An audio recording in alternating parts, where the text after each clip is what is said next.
22 de julio de 1991, Milwaukee, Wisconsin.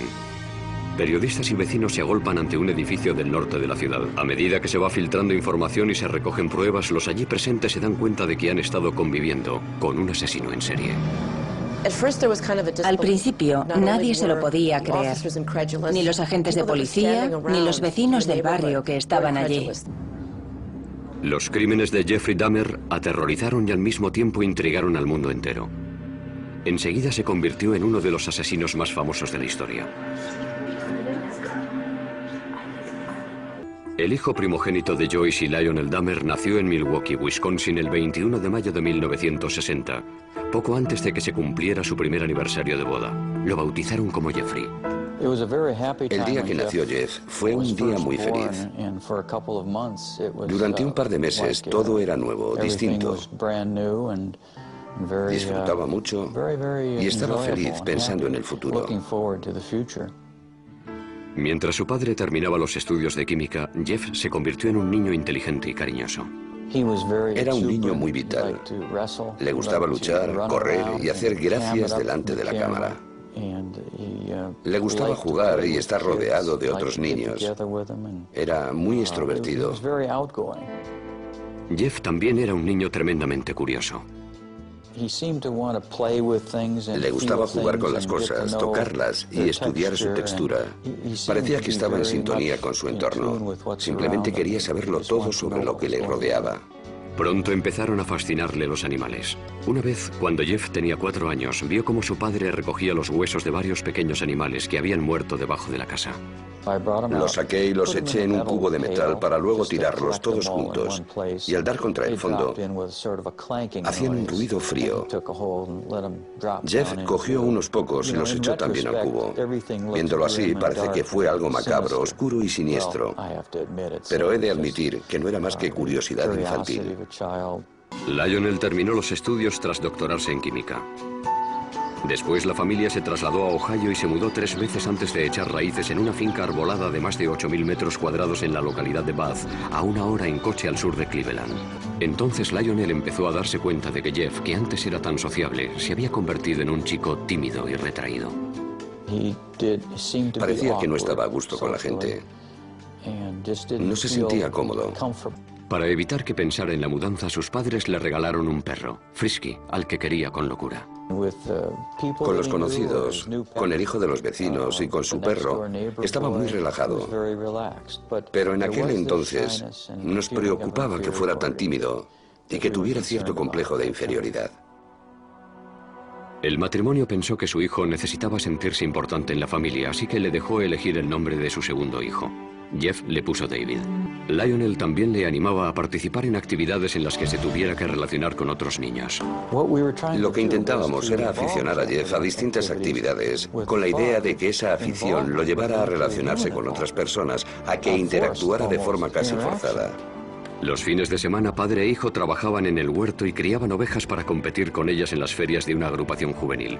Para conmemorar sus días de hortelanos, el joven Jeff le regaló a su padre una tarjeta que había hecho con un poema.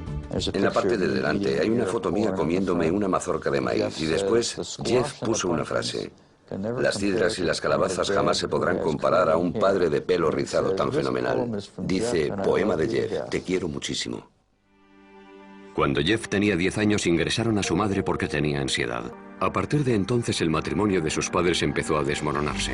Durante la adolescencia continuó sintiendo la misma fascinación hacia los pequeños animales, pero entonces empezó a interesarle cómo eran por dentro.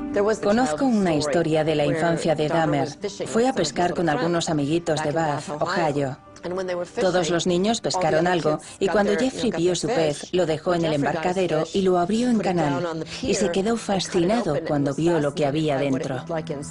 Por otro lado, coleccionaba animales que encontraba muertos en la carretera. Cogía una bolsa de basura y se recorría las carreteras de campo de Ohio en busca de cadáveres. Jeff llevaba el animal que había encontrado al patio de su casa y allí, escondido entre los árboles, lo diseccionaba. Ahora estoy convencido de que aquello fue el principio de la espiral que lo llevó a hacer lo que hizo. Empezó en la pubertad, cuando tienes las hormonas a flor de piel.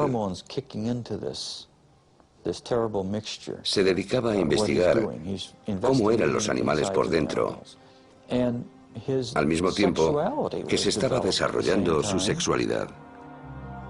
Cuando era un adolescente, Jeff descubrió que solo le atraían sexualmente los hombres.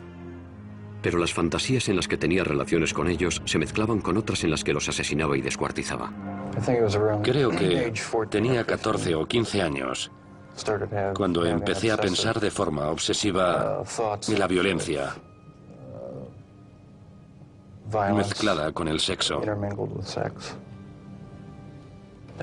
Cada vez era peor. No sabía cómo contárselo a alguien, así que me lo guardé para mí. Una de sus fantasías consistía en tumbarse al lado de un hombre inconsciente. Un día, por primera vez, Jeff decidió convertir una de sus fantasías en realidad. Trazó un plan. Dejaría inconsciente a un vecino que salía a correr dándole con un bate y se tumbaría a su lado. Sin embargo, el día que salió a esperar a su víctima, el vecino no pasó por allí. Jamás volvió a intentarlo. Cuando Jeff estudiaba en el instituto, sus fantasías sexuales lo tenían traumatizado. Para olvidarlas, empezó a beber. Por la mañana, de camino a clase, paraba en casa de un amigo y se llenaba un vaso de algún licor. Recuerdo que me sentaba a su lado a primera hora. Creo que era la clase de historia. Y llevaba un vaso desechable lleno de whisky escocés. Me acuerdo que le pregunté, Jeff, ¿qué es eso? Echó la cabeza para atrás, se lo bebió de un trago y me dijo, un medicamento. Sin embargo, estaba claro que se estaba emborrachando a las 8 de la mañana. Mientras, en casa, el matrimonio de sus padres se desmoronaba. Cuando las discusiones subían de tono, se escondía entre los árboles del patio y les daba los troncos con algún palo. Salía de mi casa y me iba al bosque. Allí refunfuñaba y me lamentaba. No entendía por qué su relación era tan mala. Era un joven distante con pocas aficiones y ningún buen amigo, pero aún conservaba el sentido del humor. La mayoría de las veces se reía de sí mismo. Se ganó la reputación de payaso de la clase. En el instituto, cuando alguien se comportaba de forma rara o inesperada, decían que había hecho un Dahmer. De repente ibas por el pasillo y oías a alguien gritar, chillar y correr. Era Jeff Dahmer, que iba corriendo moviendo los brazos y gritando, simulacro de huracán, todos a cubierto. En una ocasión, Jeff les cobró algo de dinero a sus compañeros a cambio de montar un espectáculo en el centro comercial. Una mujer estaba regalando muestras de pipas. Jeff se comió una, luego otra y luego otra. Se comportaba como un chico muy educado, como siempre. Entonces, de repente, las empezó a escupir y a decir a voz en grito, soy alérgico, soy alérgico. Después se fue corriendo. Durante el primer año de instituto, Jeff fue de excursión a Washington, D.C. Jeff dijo, tengo una idea, vamos a ver al vicepresidente. Y todos nos echamos a reír y le contestamos, sí, claro, al vicepresidente. Jeff se fue a una cabina, y cuando volvió les dijo que dentro de 2 horas lo recibirían en el despacho del vicepresidente Walter Mondale.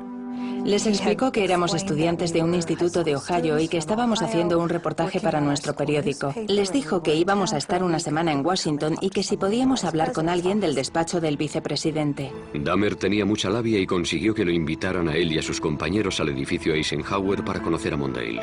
En clase, Jeff era considerado un estudiante modelo. Era muy educado con los adultos, vestía muy bien y trataba con mucho respeto a los profesores. También hacía los deberes. Sacaba sobresaliente cuando quería y otras veces se saltaba las clases porque no le interesaban. Sabía ser muy educado y tenía muy buenos modales. Respondía sí señor, no señor a los profesores. Poco a poco perfeccionó su habilidad para engañar a los que tenían autoridad sobre él, pero con el tiempo a Jeff dejaron de interesarle las notas y el instituto. Nadie sabía qué se le pasaba por la cabeza, porque no se abría a nadie.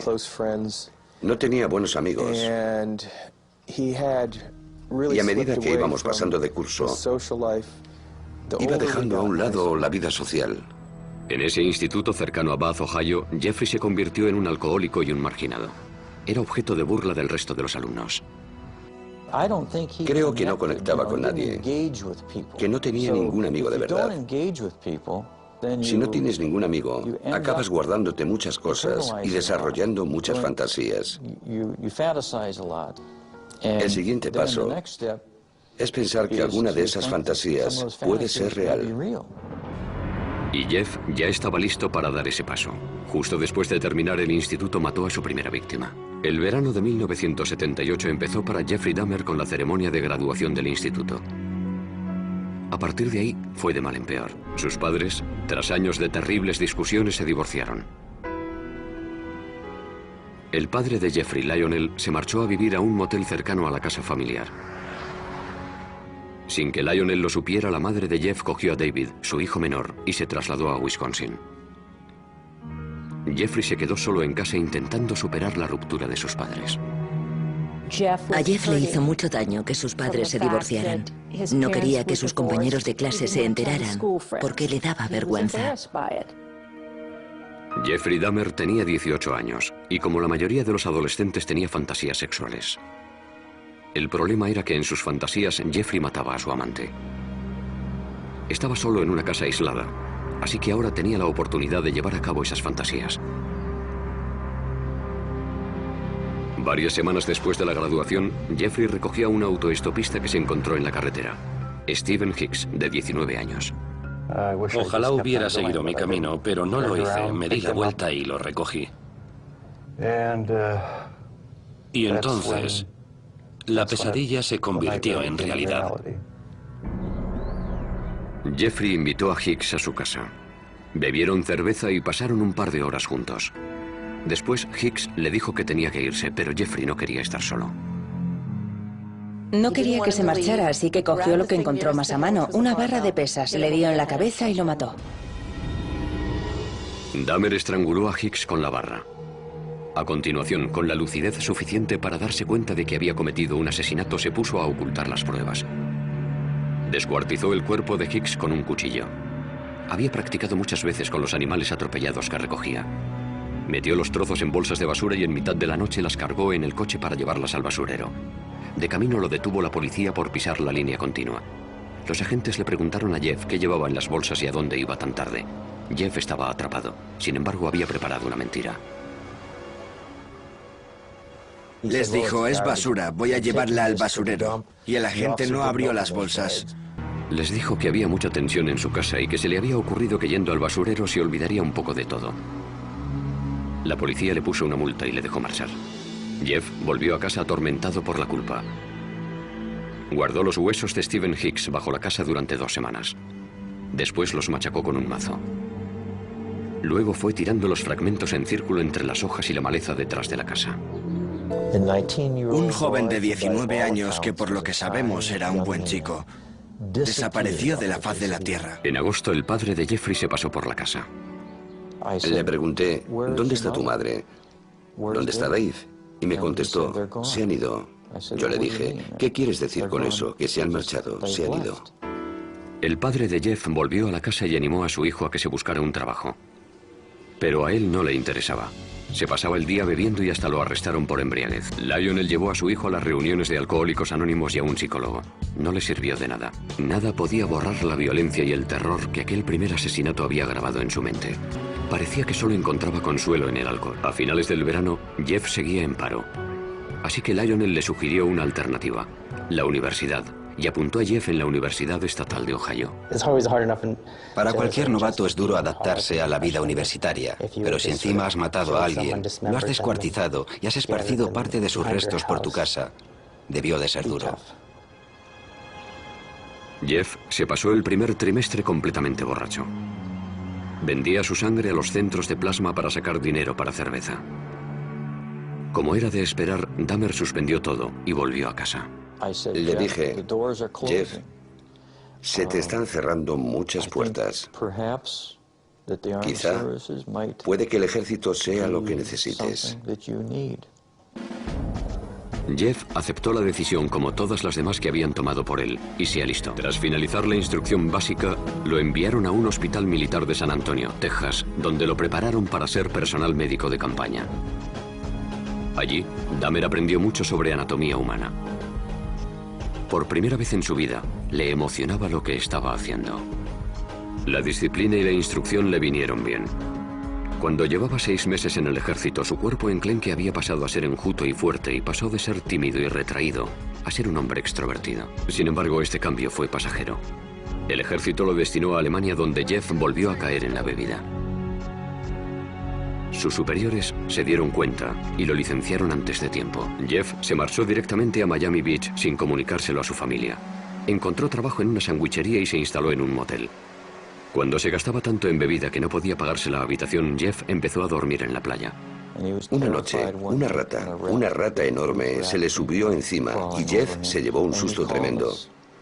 Aquel día nos llamó y nos dijo que necesitaba dinero. Le dije, no te mandaré dinero, pero sí un billete de avión para que vuelvas a casa. Fui a recogerlo al aeropuerto de Cleveland y llegó con una sonrisa en el rostro. Pero cuando me acerqué a él, me di cuenta de que no sonreía de felicidad, sino porque estaba ebrio. Lionel intentó ayudar a su hijo alcohólico. Intentamos que fuera un psicólogo. Lionel lo llevaba en coche hasta la consulta y veía cómo entraba por la puerta. Tiempo después, Jeff nos dijo que cuando Lionel se marchaba, salía por la puerta de atrás y se daba una vuelta por el centro. Sin saber qué más hacer, Lionel mandó a Jeff a vivir a una localidad cercana a Milwaukee con su abuela. Jeffrey estaba más unido a su abuela que a nadie en el mundo. Pasó por un periodo de estabilidad cuando se fue a vivir a su casa. Jeff hizo un esfuerzo por encarrilar su vida. Dejó de beber. Comenzó a ir a la iglesia y luchó contra su tendencia homosexual que él creía inmoral, lo que al final le llevó a fantasear una vez más con el asesinato. Encontró varios trabajos. Primero en un banco de sangre y después en el turno de noche de una fábrica de chocolate. Sin embargo, este estilo de vida, de ir a la iglesia y vivir con rectitud, como él lo llamaba, no duró mucho. Cuando llevaba 3 años viviendo tranquilamente en casa de su abuela, Jeff tuvo que enfrentarse a sus miedos. En la biblioteca, un hombre le entregó una nota en la que le ofrecía favores sexuales.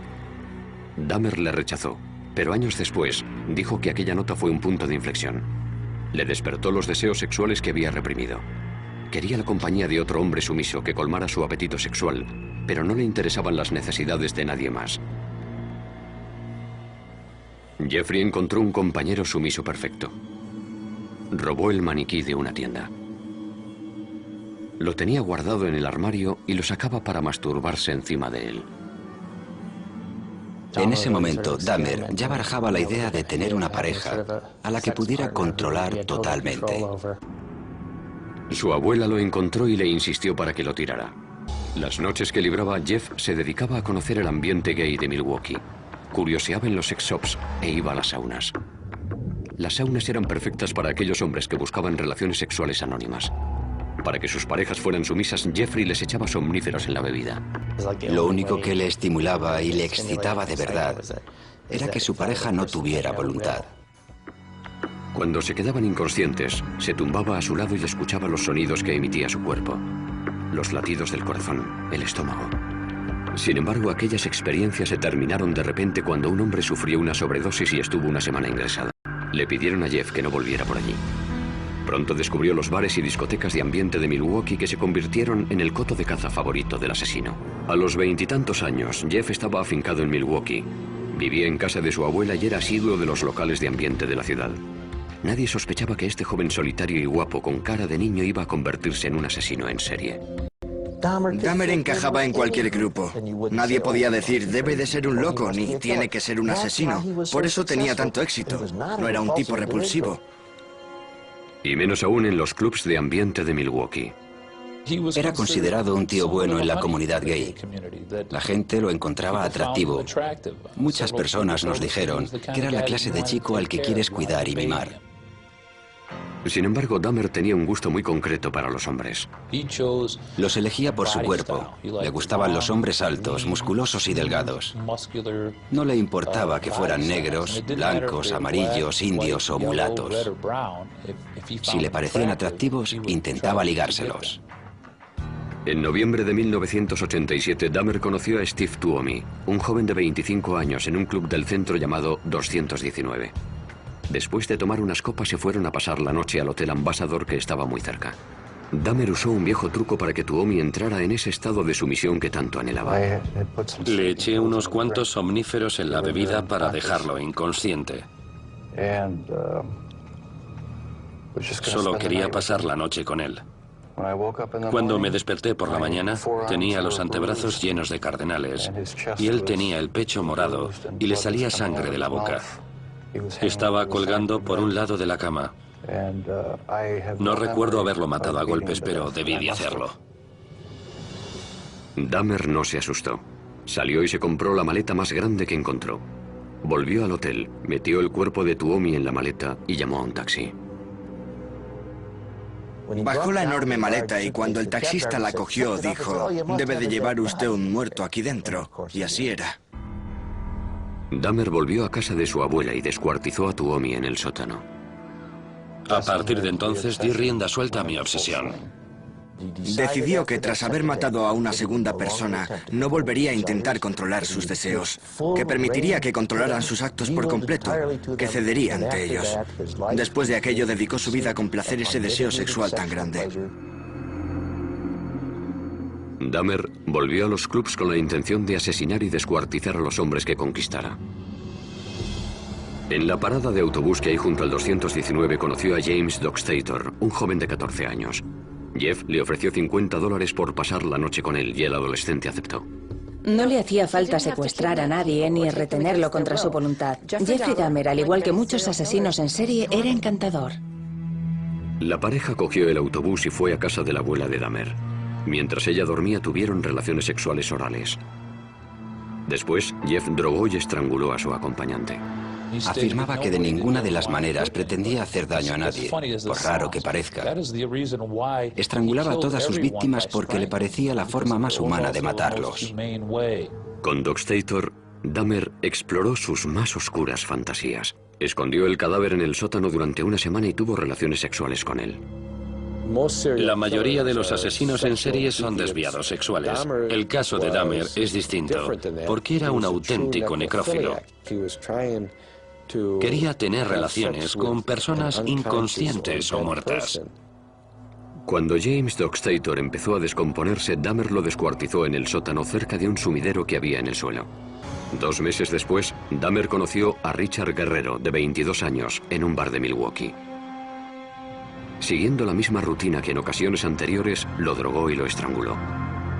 Pasó unas cuantas horas con el cadáver antes de descuartizarlo y meter los restos del cuerpo en bolsas de basura para que lo recogiera el camión municipal de la basura. La abuela de Jeffrey empezó a preocuparse porque su nieto salía hasta altas horas de la madrugada y tenía un maniquí en la habitación, y porque notaba olores muy extraños en el sótano. Debe de ser perturbador vivir con alguien que piensas que te quiere y que en secreto se dedica a asesinar y descuartizar a hombres en el sótano de su casa. En el verano de 1988 le pidió que se buscara otro sitio donde vivir. Jeffrey alquiló un piso en un barrio del oeste de Milwaukee y aceleró su descenso a los infiernos. Un día se acercó a un niño de 13 años y lo convenció para que fuera a su casa. Lo acarició y el niño se asustó y se fue corriendo. Dahmer fue condenado por agresión sexual, pero los asesinatos seguían siendo su secreto. Le condenaron a 1 año de cárcel en 3er grado. Podía salir a trabajar en la fábrica de chocolate, pero tenía que pasar las noches en la cárcel. 10 días antes de que se hiciera efectiva la sentencia, Dahmer actuó de nuevo. Conoció a Anthony Sears en La Cache, un club de ambiente, y lo mató. Momificó la cabeza y los genitales de Sears y los guardó en la taquilla de su trabajo.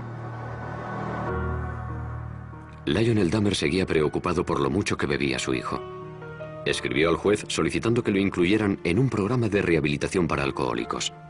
Lionel tenía serias dudas sobre las posibilidades de Jeff cuando saliera a la calle. No lo enviaron a ningún programa y Jeffrey terminó su condena 2 meses antes de lo previsto. Se trasladó a otro barrio humilde de Milwaukee. El alquiler de los apartamentos Oxford era barato y además estaban cerca de los clubs de ambiente. Estaba solo otra vez, así que era libre para alimentar su implacable apetito sexual. 3 semanas después de ser puesto en libertad, Dahmer empezó una orgía de muerte que duró 1 año. Elegía a algunas personas porque nadie las iba a echar de menos o porque llevaban un estilo de vida muy loco. Nadie se dio cuenta de que más de una docena de chicos jóvenes había desaparecido. No aparecía ningún cadáver, ni se vivía un clima de miedo en la ciudad. Una vez que comenzó aquella matanza, le dedicó todos sus recursos económicos, tiempo, dinero, esfuerzo, deseos, emociones y pensamientos. Era su mundo secreto. Asesinaba a la gente y la mantenía a su lado. Durante aquella orgía de muerte, Jeff mató a 13 hombres, aunque uno de ellos estuvo a punto de escapar. Dahmer había drogado a Conerak Sintason Fon, un adolescente de 14 años, hermano del niño del que había abusado el año anterior.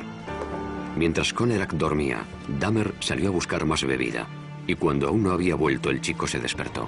Salió tambaleándose a la calle, desnudo. Una vecina, al verlo, llamó a la policía. Milwaukee Emergency Operator 71. Okay, hi, I'm on 25th and State, and this is young man. He is butt naked. He has been beaten up. He is very bruised up. He can't stand. He's study fall out. He is butt naked. He has no clothes on. He is really hurt.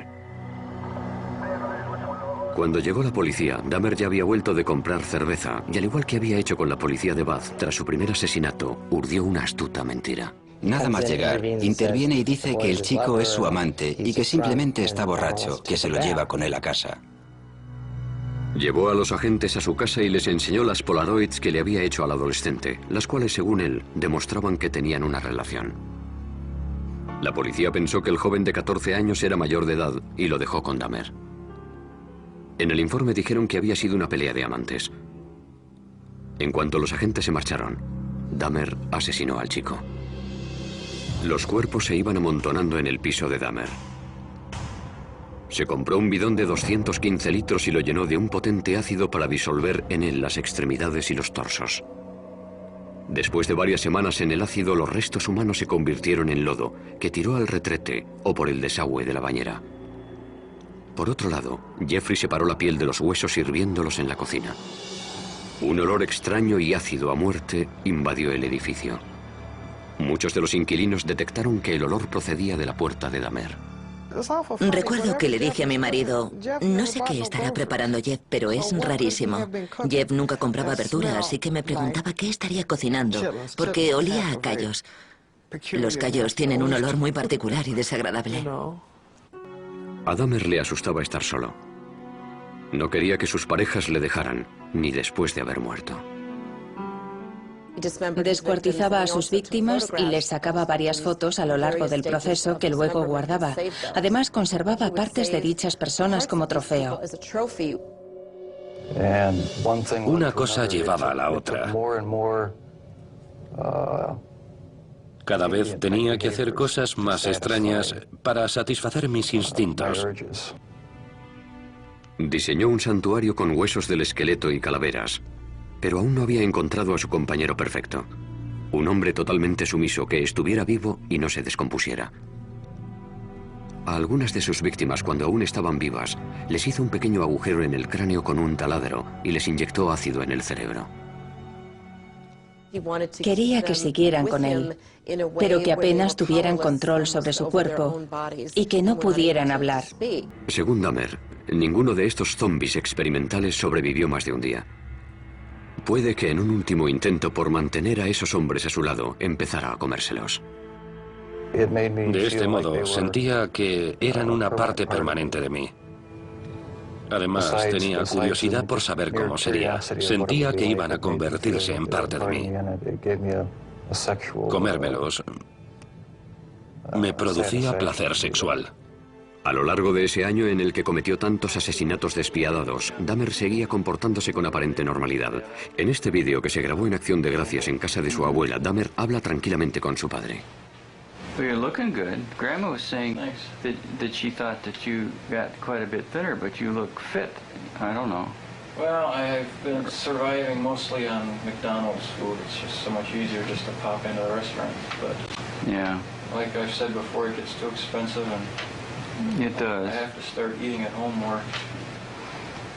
Es increíble que pudiera sentarse allí y actuara como si no hubiera hecho nada, con la chaqueta puesta y hablando con entusiasmo de su trabajo. Muy inteligente. Es impresionante lo que un ser humano puede ocultarle a otro ser humano. A pesar de que a los que le rodeaban les parecía un hombre normal, pronto saldría a la luz la vida secreta de Jeffrey Dahmer.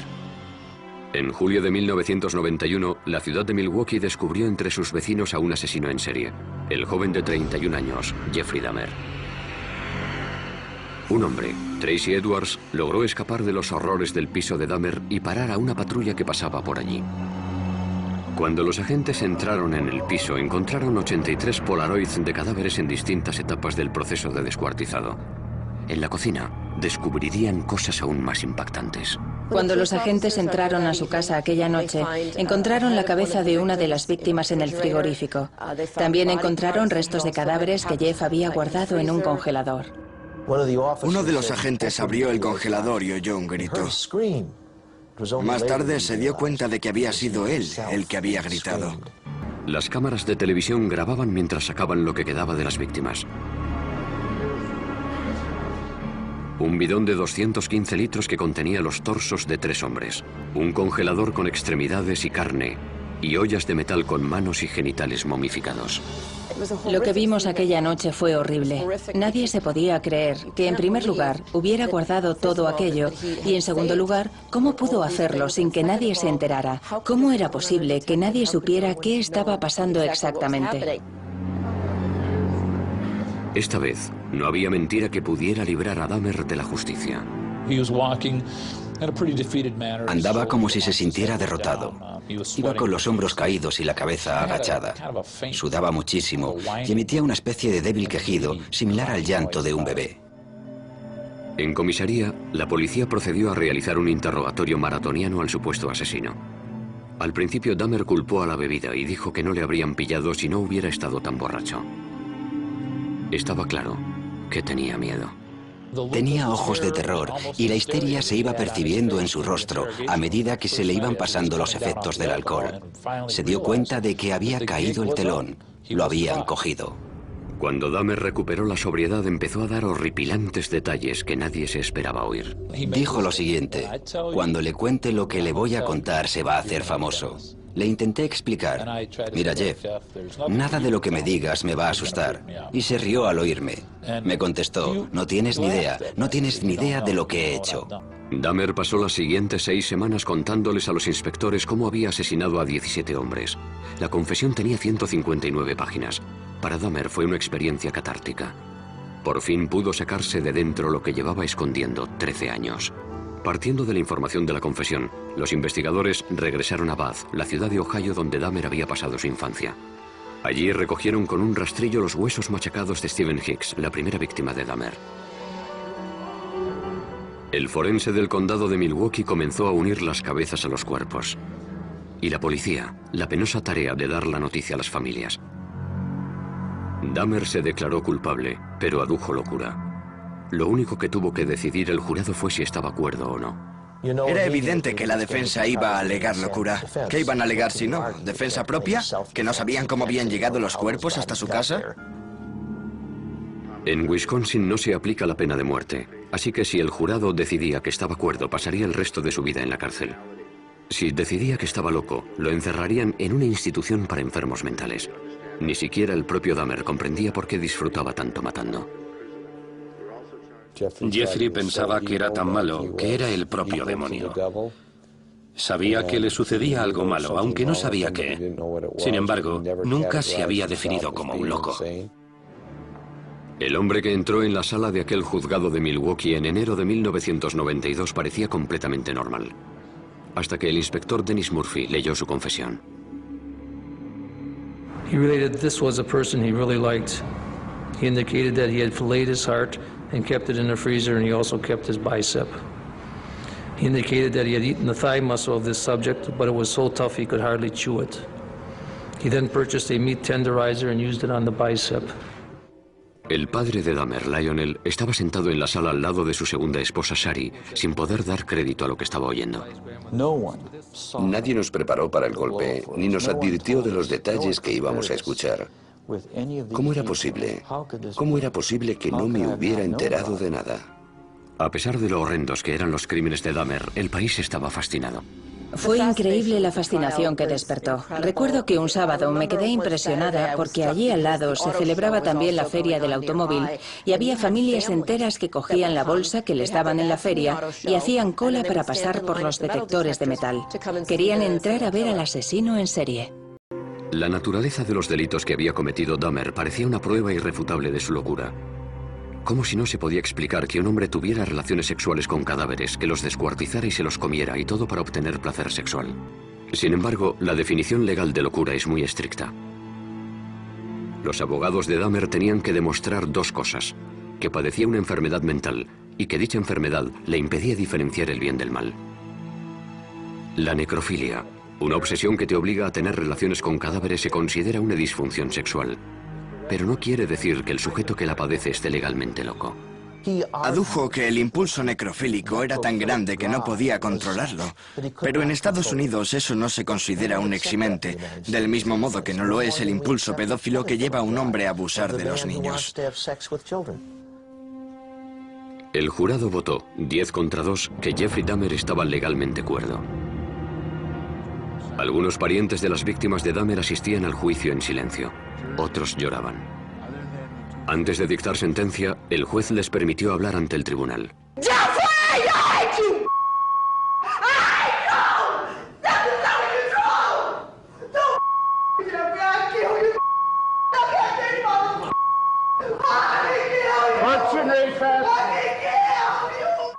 Una vez que se restableció el orden, Dahmer habló en público por primera vez.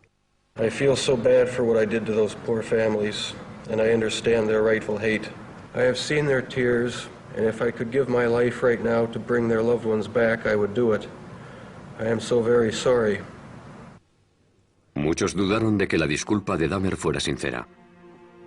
Se preguntaban si un hombre que había matado con tanta frialdad tenía conciencia o era capaz de sentir remordimientos. El juez condenó a Dahmer a 937 años de cárcel. Pero el suplicio solo duró unos pocos años. El penal Columbia, situado en Portage, Wisconsin, se convirtió en el nuevo hogar de Jeffrey Dahmer. Su piso de los apartamentos Oxford seguía vacío como doloroso recuerdo de los que habían perdido allí la vida. En noviembre de 1992 los demolieron. Dahmer tenía 32 años y dedicaba sus días de recluso a meditar en la celda. Intentaba superar los remordimientos que le producía tener instintos asesinos y buscaba el perdón divino. De niño iba a la iglesia, y también de adulto, junto a su abuela, pero durante la orgía de muerte se olvidó de la religión. Dahmer achacó su naturaleza de asesino a sus creencias ateas y a la teoría de la evolución. Dijo, si todo es obra de la naturaleza, ¿para qué sirve Dios? ¿Puedo establecer mis propias reglas? ¿Quién es mi señor? Yo soy mi propio dueño. Sin embargo, Jeffrey vivía en una contradicción porque siempre creyó que la culpa de todo era del diablo, que se había apoderado de su alma. El asesino en serie se planteó entonces qué le pasaría cuando muriera y decidió que quería ser bautizado. En abril de 1994, el sacerdote de la prisión llamó a Roy Radcliffe, ministro evangelista, para que hablara con el recluso. Era una persona muy simpática. Yo siempre tuve la impresión de que estaba hablando con un niño pequeño que tenía el cuerpo de un adulto. Se interesaba y se emocionaba mucho con las típicas cosas que le gustan a los niños. Un mes después, en el centro médico de la prisión, Dahmer fue bautizado en una bañera de hidromasaje. Por el camino pasó al lado de otros reclusos que iban con fregonas, escobas y otros artículos de limpieza. Levantaron la vista y al único que reconocieron fue a Jeff, así que le dijeron como si fueran grandes amigos: «Hola, JD, ¿cómo te va?». Y él contestó: «Me van a bautizar, estoy muy contento». Parecía que Dahmer se estaba transformando en la cárcel. Me preguntaba cosas, me decía, oye, ¿qué tal esto? ¿Qué tal lo otro? Se interesaba y se preocupaba por nosotros. Intentaba ser normal. Se estaba rehumanizando. Sin embargo, Dahmer seguía teniendo oscuras y obsesivas fantasías. En la cárcel admitió que ese instinto seguía dentro de él. Aún sentía el impulso de matar, aún deseaba matar, incluso dentro de la prisión. Seguramente tendré que convivir con él el resto de mi vida. Ojalá se me pasara. Ojalá hubiera una manera de librarme para siempre de estos pensamientos y estas sensaciones. Teresa Smith fue a visitar a Dahmer a la cárcel. Había matado a su hermano Eddie. Lo primero que hizo cuando llegó fue pedirme disculpas por haber matado a mi hermano. Le pregunté, ¿por qué a mi hermano? Me dijo que había visto cómo bailaba Eddie y le había gustado físicamente. Me dijo, me sentía atraído por él. Me contó que lo había estrangulado. Después, intentó buscar un método nuevo para conservar el cráneo y el cuerpo. Pero el experimento no funcionó. Así que tuvo que destruirlo. Durante toda su vida adulta, Dahmer había sido un depredador, pero en la cárcel se convirtió en la presa. Ahora el famoso asesino en serie era el objetivo de los otros reclusos. En agosto de 1994 lo atacaron en la capilla de la cárcel con un rudimentario cuchillo. Esa vez sobrevivió. Pero el 28 de noviembre de 1994, Christopher Schaefer, que se apodaba a sí mismo Cristo, golpeó a Dahmer con una barra de metal que cogió del gimnasio de la prisión. Murió de camino al hospital. Yo creo que a nadie le sorprendió que lo asesinaran en la cárcel. Creo que estaba claro que sería el blanco de sus compañeros en cuanto entrara en la cárcel. Una de sus últimas voluntades era que lo incineraran y que entregaran la mitad de sus cenizas a su padre y la otra mitad a su madre. En su testamento escribió: no quiero una placa, ni quiero una tumba, ni un funeral. No quiero nada. Decía, quiero desaparecer. En 1996, el ayuntamiento de Milwaukee recaudó casi $500,000 para comprar la siniestra colección de fotografías y herramientas de Dahmer. Temían que aquellos artículos se usaran para crear un museo sobre el asesino, así que lo quemaron todo. A pesar de que apenas quedan pruebas físicas de lo que hizo, la vida y los crímenes de Jeffrey Dahmer se han convertido en leyenda. De alguna forma, Dahmer ha pasado a formar parte de la cultura popular. Se le compara con nombres como Jack el Destripador. Creo que la gente siempre lo tendrá en mente.